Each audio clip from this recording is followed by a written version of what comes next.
And also, we have news on mortgages. This is the Freddie Mac average mortgage rate around America today, and it is exactly 4%. That's actually down a fraction, but it is 4%. Come on in, Jason Meister, who is with me here in New York.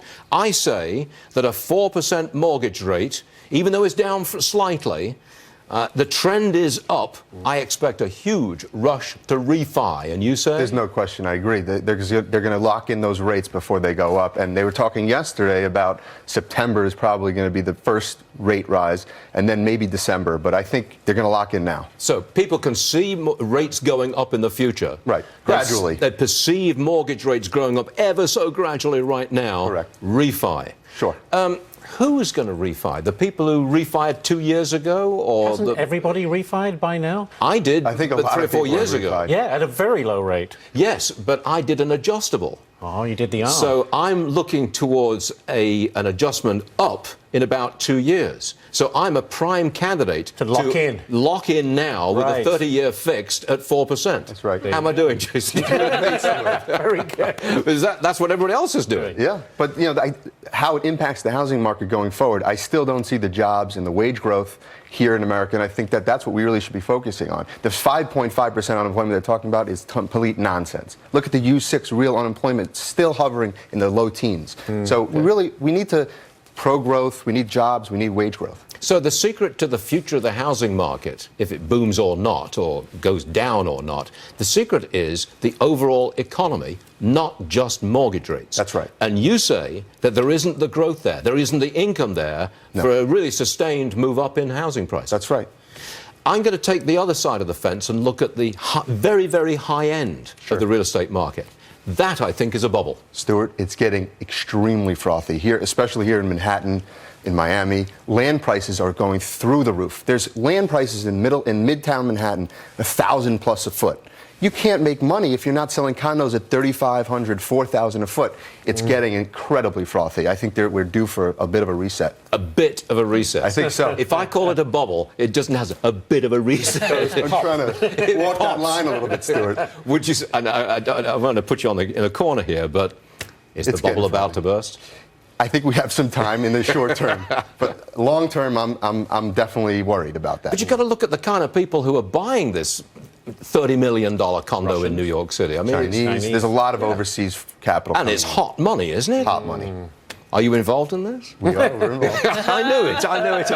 But for the rest of us, get out there and refi. Yeah, exactly. All right, Jay. Lock in now. Stay there. Yeah, lock in now. I'm going to do it. Yeah. Stay there. Let's go to the floor of the New York Stock Exchange. The latest on Fitbit from Joe. Go. Okay, thanks. What's your range? 30 and a quarter to 30.30. Hey, Joe, you're on. Hi, guys. That's right. We are in the middle of the thick of things here at the Fitbit IPO. The latest range is $30.25.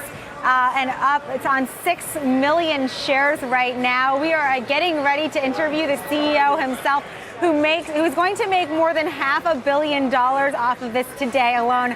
Stuart, it is a lot of money. We're going to find out what he plans to do with the company. He's facing serious competition from Apple, and even though he's raising all of this money, will he be able to out-innovate them? And we're looking at a new range, by the way, $30.30 to $30.40 on that 6 million. So the demand is high and it keeps on creeping up. Back to you. Okay, Joe, thank you very much indeed. Sure. Elizabeth McDonald joins us now.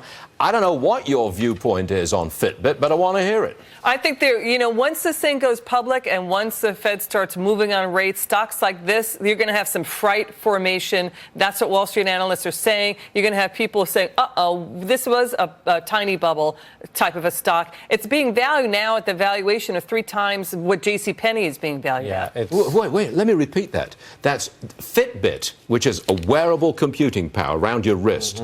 3 times the value of JCPenney? Just thereabouts. It's zooming up to that level. So before you came on the set, we were telling the viewers that Airbnb is now valued at $24 billion, which is more than the Marriott hotel chain. That's exactly right. Yeah, that's right. And Uber is valued more than a FedEx right now. So you got to say to yourself, what is going on with these stocks? Is this where the market bubble could burst? Look, I think the bubble is not in publicly traded technology stocks. Right. I think it's in privately traded technology stocks like Uber and Airbnb and a whole passel of the rest of them. The likes of you and I, we can't buy into those companies. Yeah. That's privately held. Yeah, that's right. But it's a bubble valuation. That's I right. would have thought. Uber's valuation is growing faster than the valuation of Twitter and Facebook before those two stocks went public. Jason, I know that your area is real estate. You want to dabble in Fitbit, dabble in bubbles, in you have a Fitbit? non-publicly traded companies? I don't, but I definitely use Uber. You do? there A you lot go. of Uber. Do you really? A lot of Uber. Got to get to the real estate sites. Is it easy to use? It's amazing. You don't use Uber?